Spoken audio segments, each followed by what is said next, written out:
दोस्तों, क्या आप जानते हो रशिया ने 1950s में एक ऐसा टेक्नोलॉजी बनाया था जिसको आज भी अमेरिका डरता है और इसके खौफ में आज भी अमेरिका रहता है हर समय पे, क्योंकि इस टेक्नोलॉजी के अगेंस्ट में कोई भी तोड़ या कोई भी सॉल्यूशन अमेरिका 100% आज तक भी बना नहीं पाया। दोस्तों, इसका कारण आपको इस वीडियो में आगे में पता चल जाएगा। दोस्तों, मैं बात कर रहा हूँ रशिया का बनाया हुआ स्कूड मिसाइल के बारे में, और ये मिसाइल 1950s में बनाया गया था और उस समय पे कोल्ड वॉर के दौरान इस मिसाइल को स्पेशली बनाया गया था, खास तौर पर अमेरिका और यूरोप को टारगेट करने के लिए और उस समय पे नेटो को टारगेट करने के लिए। दोस्तों, ये मिसाइल बेसिकली जर्मनी का बनाया हुआ V2 रॉकेट का डीएनए से ही बनाया गया है, आप कह सकते हो। और दोस्तों, ये मिसाइल बनने के बाद टैक्टिकल बैलिस्टिक मिसाइल जैसा मिसाइल की आइडियाज का सूचना हुई थी और ये मिसाइल दुनिया का पहला टैक्टिकल बैलिस्टिक मिसाइल आप कह सकते हो।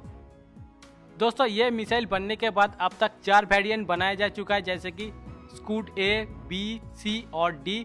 दोस्तों, इस वेरिएंट के अनुसार इस मिसाइल का वजन भी काफी अलग है, जैसे कि स्कूड A का वजन 4400 kg, 5400 kg, 6400 kg और 6500 kg।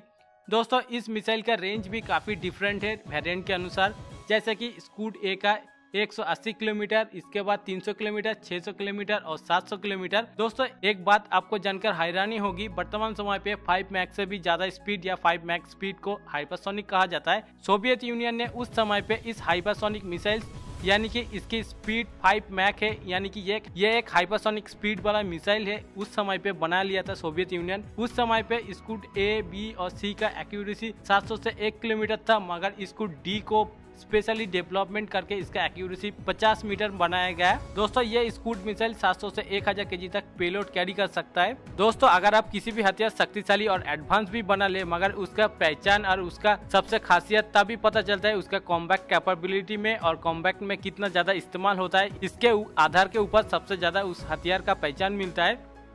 दोस्तों, ये मिसाइल पिछले 50-60 साल से हर एक जंग में इस्तेमाल हुआ है और वर्तमान समय पे हर एक बड़े बड़े जंग में इस्तेमाल हो रहा है। जैसे कि दोस्तों, इस मिसाइल का फर्स्ट कॉम्बैक्ट इस्तेमाल हुआ था 1973 में अरब इसराइल वार में। उस समय पे इजिप्ट ने 3 मिसाइल को फायर किया था इसराइल के ऊपर। इसके बाद दोस्तों 1986 में लीबियन सिविल वॉर में इस मिसाइल को इस्तेमाल किया गया था और 1980s में ईरान इराक जंग में इस मिसाइल को लगभग 200 से 300 यूनिट तक इस्तेमाल किया गया था। इराक के तरफ से ईरान के ऊपर फायर किया गया था।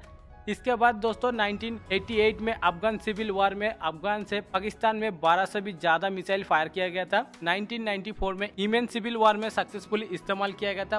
फर्स्ट चेचन वॉर, 1998 में सेकेंड चेचन वॉर में भी इस मिसाइल को इस्तेमाल किया गया था। दोस्तों, इस मिसाइल का सबसे पहचान और इस मिसाइल का सबसे बड़ा टर्निंग पॉइंट था 1991 में गल्फ वॉर में। इस जंग में दोस्तों इराक ने 88 स्कूड मिसाइल फायर किया था, 46 मिसाइल सऊदी अरब के ऊपर और 42 मिसाइल्स इजराइल के ऊपर। उस समय पे अमेरिका शक्तिशाली पैट्रियट मिसाइल डिफेंस सिस्टम बना चुका था और उस समय पे अमेरिका क्लेम किया था जो मिसाइल इजराइल के ऊपर फायर किया गया है सभी मिसाइल को न्यूट्रलाइज या तो इंटरसेप्ट किया गया था।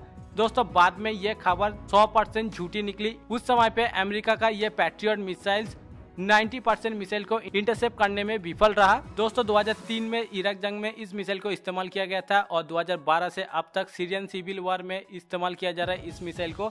इसके अलावा 2020 में नगोर्नो काराबाख जंग में इस मिसाइल को इस्तेमाल किया गया था। यहाँ पे सबसे हैरान करने की बात, अजरबैजान के पास S-300 और बाराक 8 जैसा मिसाइल सिस्टम मौजूद था, मगर इसके बावजूद इस मिसाइल को ट्रैक करने में विफल रहा और इसको इंटरसेप्ट करने में भी विफल रहा।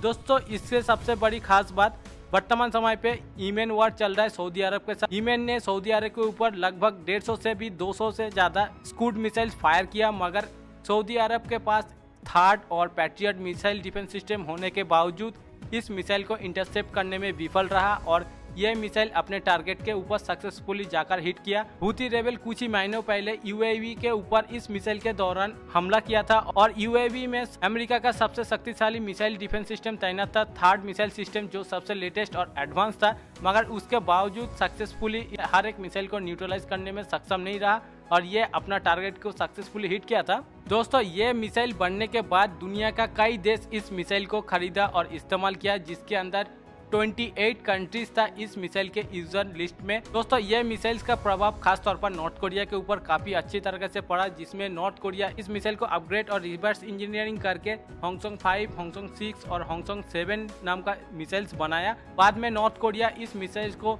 ब्लैक मार्केट में एक्सपोर्ट किया ईरान के पास, और ईरान ने बनाया इस मिसाइल का एक अलग वेरिएंट साहब 1 और कायम 1 नाम का बैलिस्टिक मिसाइल। सोवियत यूनियन ने इराक को सबसे पहले इस मिसाइल को बेचा था टेक्नोलॉजी के साथ। इराक ने इसका एक इराकी वेरिएंट बनाया था अल हुसैन नाम का, और वर्तमान समय पे ईरान इस मिसाइल का टेक्नोलॉजी हिजबुल्लाह और यमन के हुती के पास ट्रांसफर किया, और यमन का हुती इसका एक यमनी वर्जन बनाया बुरकान 1 नाम का बैलिस्टिक मिसाइल। दोस्तों और भी ज्यादा हैरान करने की बात, अमेरिका के पास इस स्कूट मिसाइल का 30 यूनिट मिसाइल्स मौजूद है इस मिसाइल को डिकोड करने के लिए, मगर इसके बावजूद अमेरिका और इजराइल इस मिसाइल का डिकोड अभी तक सक्सेसफुली बना नहीं पाया। दोस्तों आप सोच सकते हो ये मिसाइल उस समय पे सोवियत यूनियन जो 70 साल पहले बनाया है, ये मिसाइल आज भी एक्टिव है और आज भी जंग में इस्तेमाल हो रहा है। यूक्रेन वार में भी दोनों तरफ से, यूक्रेन और रशिया के तरफ से इस मिसाइल को इस्तेमाल किया जा रहा है। तो दोस्तों ये एक छोटी सी इन्फॉर्मेशन था, सोचा था आपके साथ शेयर करूँ। इस इन्फॉर्मेशन को जानने के बाद आपके मन में क्या ख्याल आ रहा होगा प्लीज कमेंट करके बताइए, और इस वीडियो को पूरा देखने के लिए thank you very much. Thank you for watching.